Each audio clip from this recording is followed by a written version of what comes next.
Ladies and gentlemen, Mr. Rich Roll.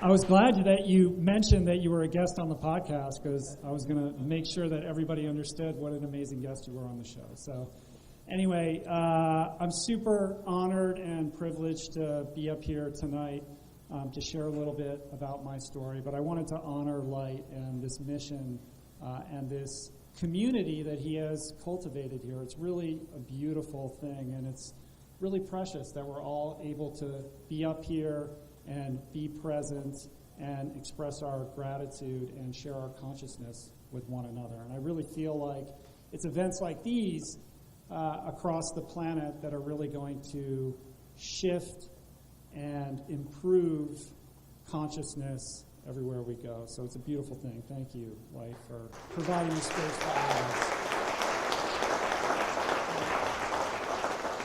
us. So I really love what Christopher had to say earlier, that life is not a self-improvement project, and I would agree with that.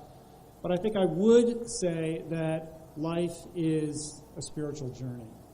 And in my case, my story, my journey begins with me coming to out of a blackout on a plastic mattress, sweating, hallucinating, shaking uncontrollably, and confused about my whereabouts, only to realize that I had awakened in rehab.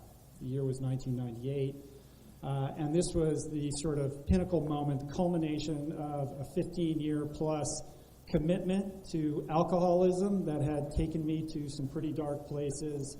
I had had my fair share of incomprehensibly demoralizing moments, brush-ups with the law, DUIs, everything that you hear about, until I was virtually almost homeless, unemployable, alienated from my friends, from my family, terrified, and basically utterly alone. And I had made this decision the morning before I woke up, that I was going to finally take ownership of this problem that I had been struggling with for so many years. It was a very different morning that morning. The first time that I had ever had the willingness, like this crack in the door, this line in the sand moment, where I was actually ready to finally wrestle with and deal objectively with this problem that had been destroying my life for a very long time. And because I was able to recognize that and take specific action, I was able to change my life. And that's a big theme of what I want to talk about here today. But as I sort of detoxed over the next couple days in this rehab and got my wits about me, I remember very clearly a counselor coming up to me, and he said, "Rich, are you a human being having a spiritual experience, or are you a spiritual being having a human experience?" And I said, "I don't understand the question." What are you talking about? This is a completely different language than what I was used to. But this idea of being a spiritual being, having a human experience, is something that I've come to not only believe, but inhabit with every fiber of my being. It is how I perceive and navigate the world. It's the how and why of everything that I have achieved in my life. It's really the bedrock for how I navigate the world and the environments in which I find myself. But at the time, I was just a confused and very lonely and very troubled and very broken person. But that experience in rehab really saved my life. I was there for 100 days, and the amazing thing in retrospect about that is that I like to think of myself as a relatively intelligent person. I got good grades in high school. I got into every college I applied to. I got into Harvard and Princeton. I ended up going to Stanford. I got great grades. I was a world-ranked swimmer on an NC2A championship swimming team. My point being that there was a period of time where I had a very bright future as a young person, very, very bright, and I squandered all of that. I destroyed all of it. And here I was in this rehab for 100 days, essentially with a broken decision maker an inability to trust my instincts, an inability to trust my instincts, to trust that the decisions that I would make would lead me in the right direction. In essence, my best thinking got me locked up in a mental institution.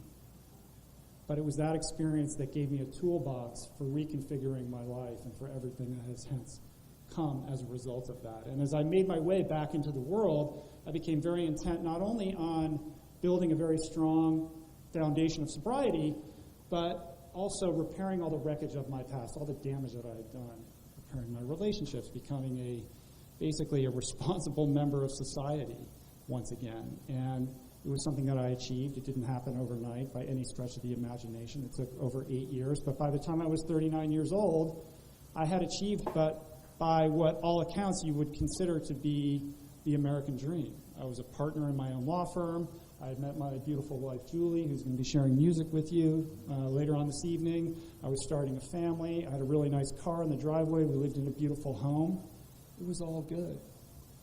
And yet, on the inside, I had this yearning, like I was living somebody else's life. I was becoming so disillusioned with this career path that I had chosen as a corporate lawyer that was so at odds with this blossoming spiritual development that was taking place inside of me. This idea of being a spiritual being, having a human experience. And it was getting to the point where it was almost irreconcilable. It was reaching a crisis level. And at the same time, I hadn't been taking very good care of myself physically for quite some time. I was sedentary, stressed, your basic workaholic, and subsisting on what I like to call the window diet. Does anybody know what the window diet is? Window diet is my favorite diet.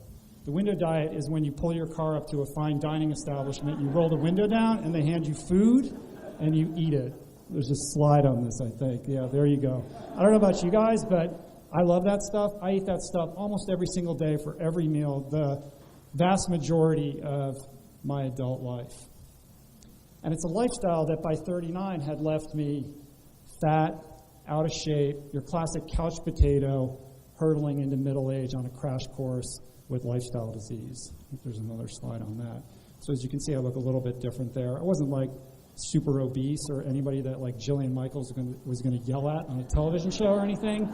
You know, your basic pudgy corporate lawyer dude, right? And this existential crisis that I was having sort of came to a head and collided with an acute health crisis shortly before my 40th birthday. It was late one night. I'd been working late in my law practice. I came home. My family was asleep. And I began to make my way up a simple flight of stairs to go to sleep when I had to pause. I was felled by a simple flight of stairs. I was winded, out of breath, tightness in my chest, bent over, sweating, and really terrified, like the fear of God in my heart. But I realized in that moment that this was a moment very similar to that day that I decided to get sober, right? A decision that I made about going to rehab that had changed my life so dramatically in every conceivable way, one decision, and I realized that I was facing yet another opportunity to change my life. These line-in-the-sand moments don't come often, but I think they visit all of us if we're paying attention to our environment. And because I had had that earlier experience, I was able to recognize that, yes, like once again, this is being visited upon me. And if I can make another decision and act decisively and act swiftly, maybe I can resolve this existential crisis and this health crisis that I'm having and create a new path for myself. So what happened in the wake of this is messy, it's complicated, it's nuanced, it's not clear-cut, and I certainly don't have enough time to get into all of the details regarding it, but the simple fact of the matter is that I started to experiment on myself, to try to figure out different ways of living, different ways of eating, things that might create greater synergy for myself in greater alignment with this new set of values that I was starting to intuit and habit in my life. And the bottom line is that when I fell into eating what I later found out was called a plant-based diet, I found something that really agreed with me in a remarkable way that I would not have predicted and actually wasn't really looking for. It didn't sound like something that I was going, that was all that appealing at the time. But when I started to remove the animal products from my diet and eat only plants, I'm talking no eggs, no chicken, no fish, no dairy whatsoever, suddenly it was like my body came alive, like I had found something that agreed with me, that revitalized me and enhanced my energy in a way that I could have never predicted. It was absolutely undeniable. And it also happened to be quite synergistic with this new set of values that I was starting to intuit, like I referenced before, the ideas around sustainability, ideas around compassion. And it was absolutely undeniable that within 7 to 10 days of making this switch to what I considered to be a fairly radical diet at the time, I felt like my entire body was coming alive again, like I was a teenager. I had so much energy, it was bouncing off the walls. Julie told me to, please leave the house. I was driving her insane. Go outside and exercise. And I actually wanted to exercise for the first time in a very long time. I pulled out an old pair of running shoes out of the closet. Julie bought me a bike for my birthday. I went back to the pool. And it was all very casual. I didn't have any grand designs on becoming a professional athlete once again. I just wanted to lose the belly fat and be able to enjoy my children at their energy level. But with each week that went by, the weight just melted off my midsection, and I felt stronger and more energized. And I was reconnecting with this sense of joy that I had had as a kid, something that had brought me so much happiness, just being outside, the sun on my shoulders, what it's like to jump in the ocean. Very simple things that are related not to fitness or performance, but really just to play, to what it is to be human and to feel alive. To feel alive. And so, about 3 to 4 months into this experiment, I went out for what I intended to just be about an hour run. It was one of those days where, I guess they call it the flow state now, that's what the cool kids call it. I definitely was experiencing a flow state moment, and I ended up running 24 miles that day, which was something way beyond anything I had ever done in my entire life. Believe me, you're laughing. I was as surprised as anyone that my body was capable of doing something like that. It was nuts, and I thought, what is going on? Either I've just unlocked some crazy dormant gene that I didn't know that I had, or there's something about this plant-based diet that's crazy awesome that I would have never known. And I was so struck with the incredible resilience of the human body to bounce back, to repair itself when treated properly. And that epiphany really led me to a question, and it was a question that would soon become an obsession. What am I truly capable of? As a spiritual being having a human experience, what am I truly capable of if I tested that to the outer limits of my mental, physical, emotional, and spiritual capabilities?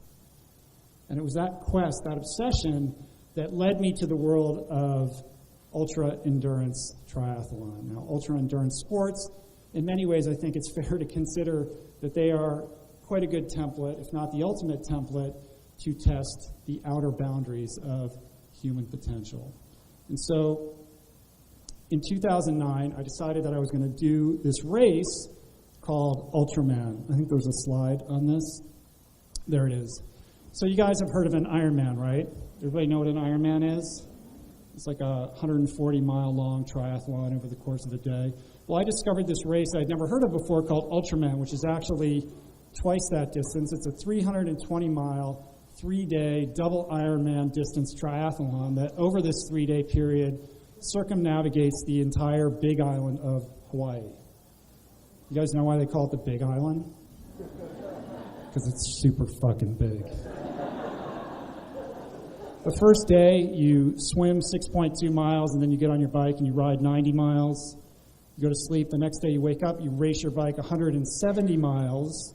And the third day, you celebrate this whole insane affair by running 52.4 miles, a double marathon.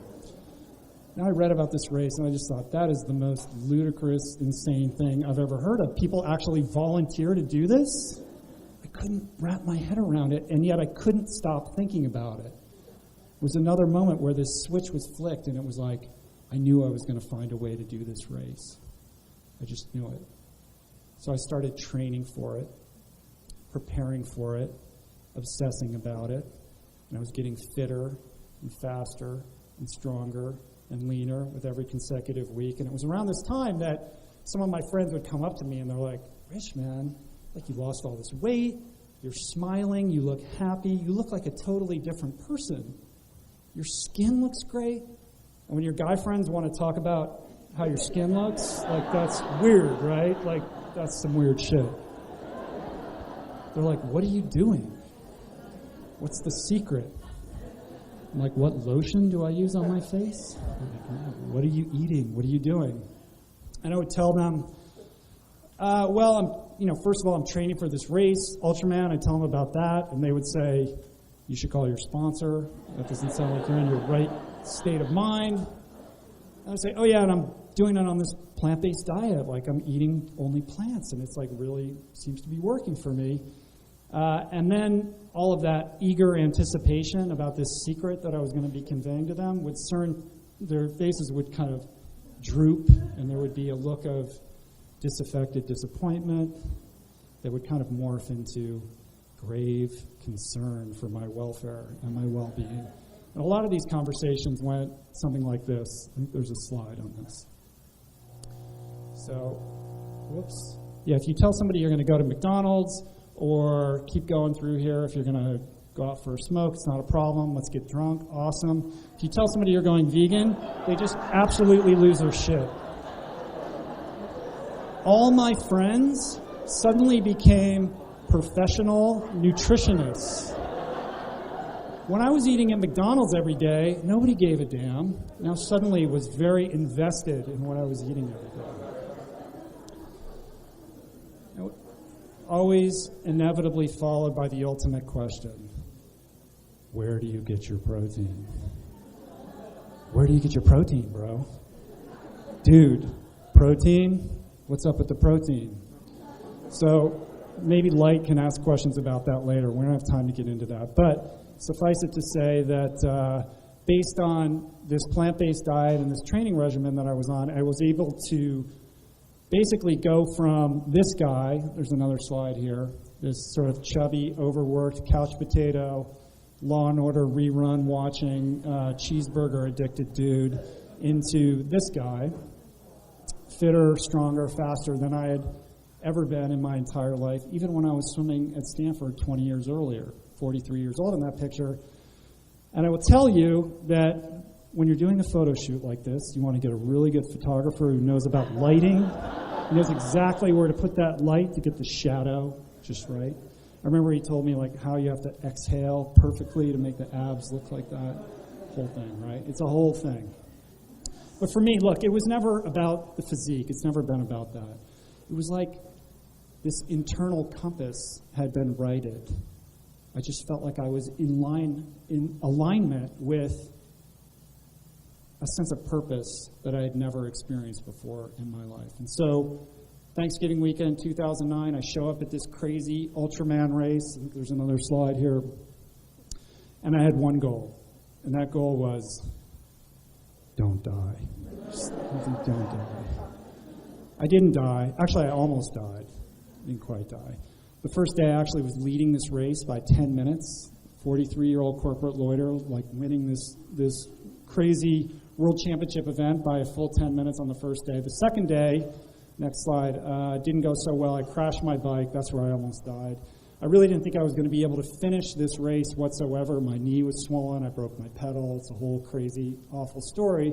But I was able to soldier on, no longer in podium contention, of course, but still nonetheless was able to complete the race as the fastest American and 6 overall, 6 in the world in this race. And it led me back to this question, like, wow, that's a crazy achievement, right? It's not like I won the race or anything like that, but from going from the couch to this in a matter of just a few years, you know, that's a pretty good example of answering this question of human potential. And yet I still had this itch. I felt like I hadn't quite gotten there yet. Like there was still an outer edge of that envelope that I yearned to touch. And so the following year in 2010, my buddy Jason Lester and I decided that we were going to try to redefine the limits of human endurance by tackling this thing we called Epic 5. 5 Ironmans in 5 days on 5 separate Hawaiian islands, consecutive days. Island to island to island to island to island. Now, there are so many amazing stories that came out of this crazy experience, and I'm probably already over my time limit, but I'm going to finish up with one story. The next slide. This is a picture of Jason and I. We're on our 4th consecutive Ironman. We're on the island of Maui. We just finished the bike leg, 112 miles on the bike. It's late at night. We're facing the prospect of running a marathon, and I'm quickly realizing that that is not a physical possibility for me. The wheels had come off.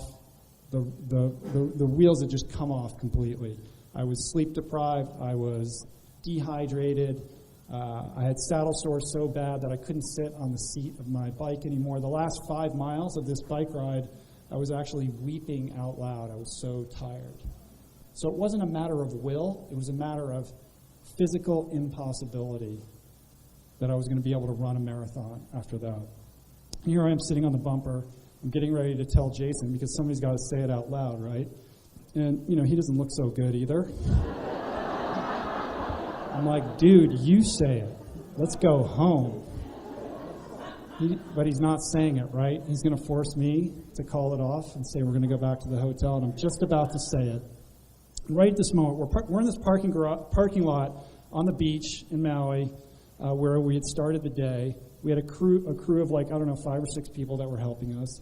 And right from my left side was the beach, and up from the beach, I hear some rustling, and I turn to look, and a woman is walking up from the beach, and she steps right under one of the street lamps, one of those halogen street lamps, and I could tell she was one of those people that had spent far too much time in the sun. Her skin was all leathery. She was wearing a teal tank top. She was hunched over, probably not nearly as old as she looked, and she was carrying a bottle.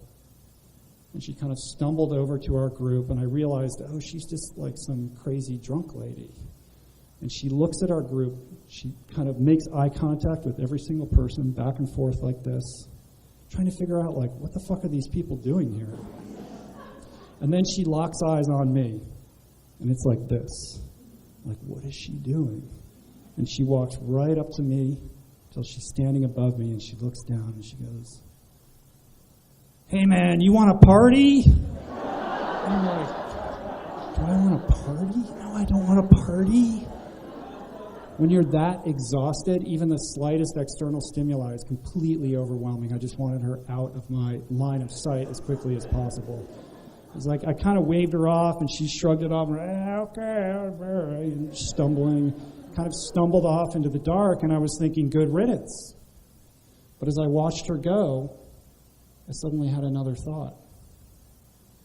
And I realized that had I made just a couple decisions in my life differently than I had made, that I could be living her life so easily I could be walking in her shoes, living that life. She wasn't just some drunk, random lady who happened to stumble upon us. She was like this angel that had been delivered to me to remind me that my life had been twice saved. First through sobriety, and through this crazy experiment with plant-based nutrition and fitness. And in that moment, I had this swell of gratitude to not only just be alive, but to be in the grips of this extraordinary, once-in-a-lifetime adventure. And I don't even know what happened next. I went into a fugue state. And when I came out of it, I wasn't lying in a rehab on a plastic mattress, sweating and shaking and fearful. I was running through the streets of Maui under this haze of a controlled cane field burn that had the sky alit in this crazy orange glow. Our shirts were wrapped around our faces to prevent from smoke inhalation, and it was like a crazy scene out of Apocalypse Now.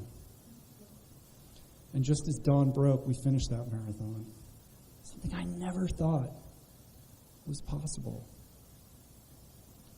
And with one solid night of sleep and 2 good meals in our belly, we finished that 5th and final Ironman like it was an afterthought, like it was a celebration, like a picnic compared to the 4 that had preceded it. And when the dust settled, Jason and I had done something that no human beings had ever done before. So by 44, I had exceeded my wildest dreams, my wildest expectations as an athlete. But my greatest achievement is not athletic.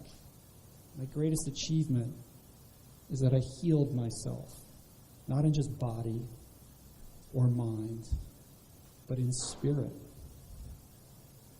In spirit. And I had answered that question, what am I truly capable of? And the answer is that we are all so much more capable of doing things than we allow ourselves to believe. We're all sitting on top of vast reservoirs of untapped potential and possibility. So if my message is to stand for anything,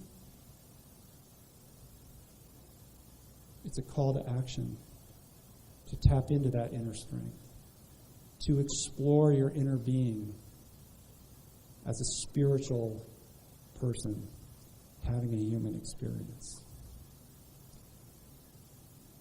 A spiritual being having a human experience. We live in crazy times right now. We're in the midst of an almost unspeakable healthcare crisis, an environmental crisis of cataclysmic proportions, and we feel very powerless or divested from making any kind of change. But my experience and my testimony is that we are all very powerful beings when we can tap into that truth about ourselves and bring that to light and express that. The power of the food choices that you make, the power of the consumer choices that you make, and the decisions that you make regarding where you're going to channel your energy. What are you going to invest your time and your attention and your passion in? If you can find that for yourself, it will change who you are. It will change how you are.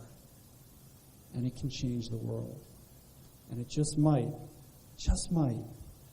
even turn you into a superhero. So thank you.